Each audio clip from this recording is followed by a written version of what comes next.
The Frog King, or Iron Henry. In old times, when wishing was having, there lived a king whose daughters were all beautiful, but the youngest was so beautiful that the sun itself, which has seen so much, was astonished whenever it shone in her face. Close by the king's castle lay a great dark forest, and under an old lime tree in the forest was a fountain. When the day was very warm, the king's child went out into the forest and sat down by the side of the cool fountain. And when she was dull, she took a golden ball and threw it up in the air and caught it.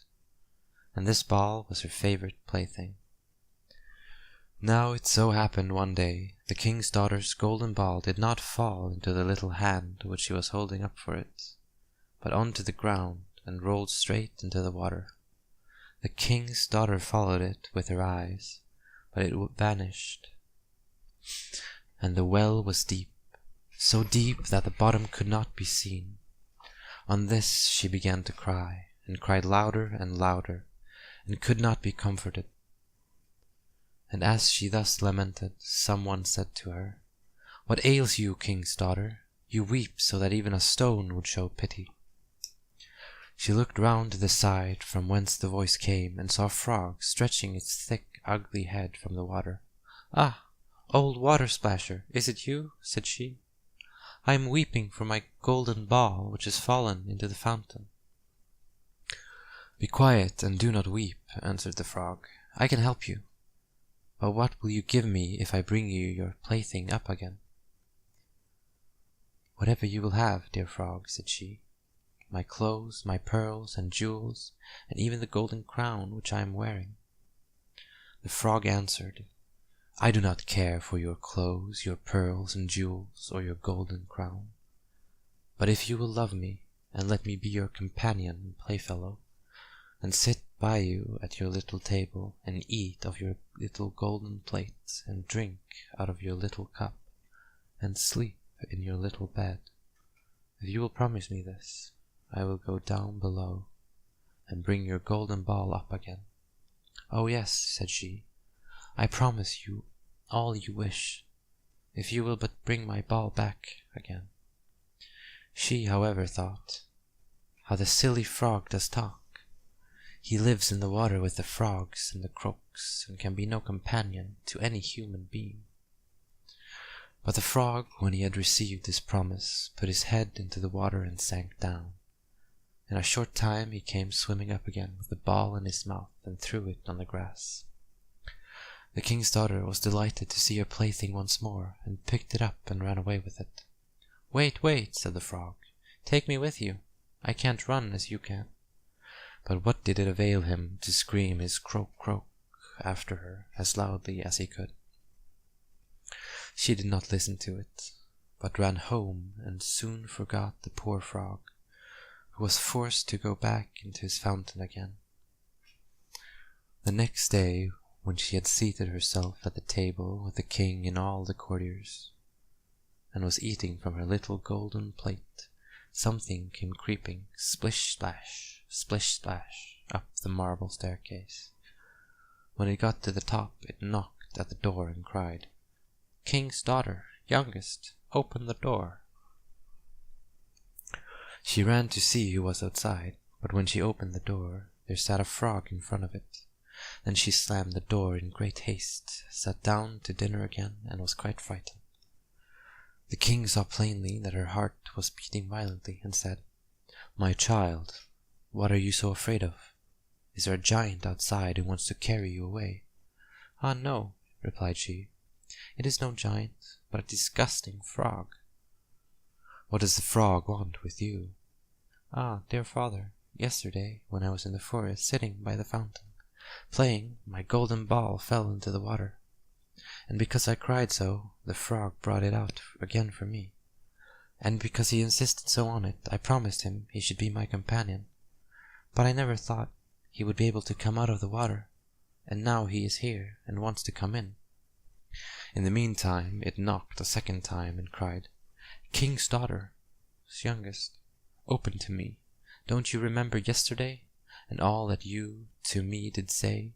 Beside the cooling fountain's spray, king's daughter's youngest, open to me.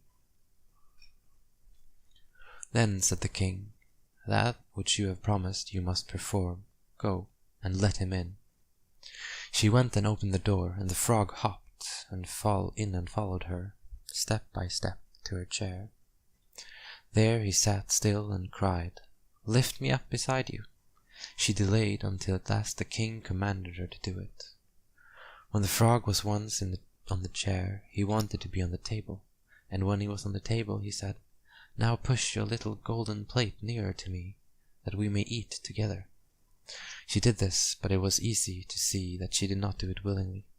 The frog enjoyed what he ate, but almost every mouthful she took choked her. At length he said, "I have eaten, and I am satisfied. Now I am tired. Carry me into your little room, and make your little silken bed ready, and we'll both lie down and go to sleep." The king's daughter began to cry, for she was afraid of the cold frog, which she did not like to touch, and which was now to sleep in her pretty, clean little bed. But the king grew angry and said, "He who helped you when you were in trouble ought not afterwards to be despised." So she took hold of the frog with 2 fingers, carried him upstairs, and put him in a corner. But when she was in bed, he crept to her and said, "I am tired. I want to sleep as well as you.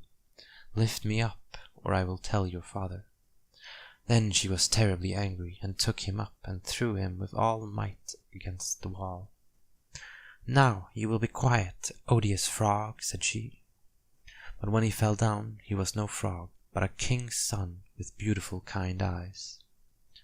He, by her father's will, was now her dear companion and husband.